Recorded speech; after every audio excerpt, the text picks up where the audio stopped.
தேவனே, இந்த நாளை காணச் செய்த உமது கிருபைக்காக உமக்கு நன்றி செலுத்துகிறோம் ஐயா. இப்பொழுதும் நாங்கள் வாசிக்கவும் கேட்கவும் போகிற அந்த வசனங்களை உம்முடைய கரங்களில் ஒப்படைக்கிறோம். இந்த வசனங்களின் மூலியமாய் நீர் எப்படி எங்களோடு பேச விரும்புகிறீரோ நீர் பேசும். உம்முடைய வசனங்கள் எங்கள் இருதயத்தை புடமிட்டு உமக்கென்று எங்களை அர்ப்பணிக்க நீர் கிருபையை தந்து காத்துக்கொள்ளும்படி எம்மிக்கும் ரட்சகருமாகிய இயேசுவின் நாமத்தில் ஜெபிக்கிறேன் பிதாவே. ஆமென், ஆமென். நீதிமொழிகள் 12ஆம் அதிகாரம். புத்திமதிகளை விரும்புகிறவன் அறிவை விரும்புகிறான். கடிந்து கொள்ளுதலை வெறுக்கிறவன் மிருக குணம் உள்ளவன். நல்லவன் கர்த்தரிடத்தில் தயை பெறுவான். துர்ச்சிந்தனைகள் உள்ள மனுஷனை அவர் ஆக்கினைக்குட்படுத்துவார். துன்மார்க்கத்தினால் மனுஷன் நிலைவரப்படான். நீதிமான்களுடைய வேரோ அசையாது. குணசாலியான ஸ்திரீ தன் புருஷனுக்கு கிரீடமாயிருக்கிறான். லச்சை உண்டு பண்ணுகிறவளோ அவனுக்கு எழும்புருக்கியாயிருக்கிறான். நீதிமான்களுடைய நினைவுகள் நியாயமானவை, துன்மார்க்கருடைய ஆலோசனைகள் சூதானவை. துன்மார்க்கரின் வார்த்தைகள் ரத்தம் சிந்த பதவி இருப்பதை பற்றியது. உத்தமர்களுடைய வாயோ அவர்களை தப்புவிக்கும். துன்மார்க்கர் கவிழ்க்கப்பட்டு ஒழிந்து போவார்கள். நீதிமான்களுடைய வீடோ நிலை நிற்கும். தன் புத்திக்கு தக்கதாக மனுஷன் புகழப்படுவான். மாறுபாடான இருதயம் உள்ளவன் இகழப்படுவான். ஆகாரம் இல்லாதவனாய் இருந்தும் தன்னைத்தான் கனம் பண்ணி கொள்கிறவனை பார்க்கிலும் கனமற்றவனாயிருந்தும் பணிவிடைக்காரன் உள்ளவன் உத்தமன். நீதிமான் தன் மிருக ஜீவனை காப்பாற்றுகிறான். துன்மார்க்குடைய இரக்கமும் கொடுமையும். தன் நிலத்தை பயிரிடுகிறவன் ஆகாரத்தினால் திருப்தி அடைவான். வீணரை பின்பற்றுகிறவனும் மதியற்றவன். துன்மார்க்கன் துஷ்டருடைய வலையை விரும்புகிறான். நீதிமானுடைய வேர் கனி கொடுக்கும். துன்மார்க்கனுக்கு அவன் உதடுகளின் துரோகமே பண்ணு.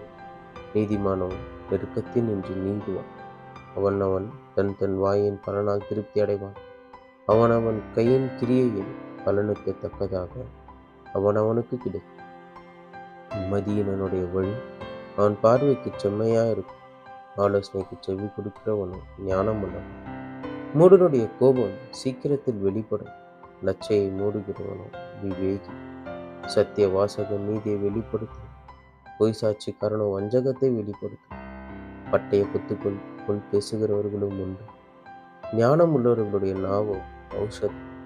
சத்திய உதடு என்றும் நிலைநிற்கும்.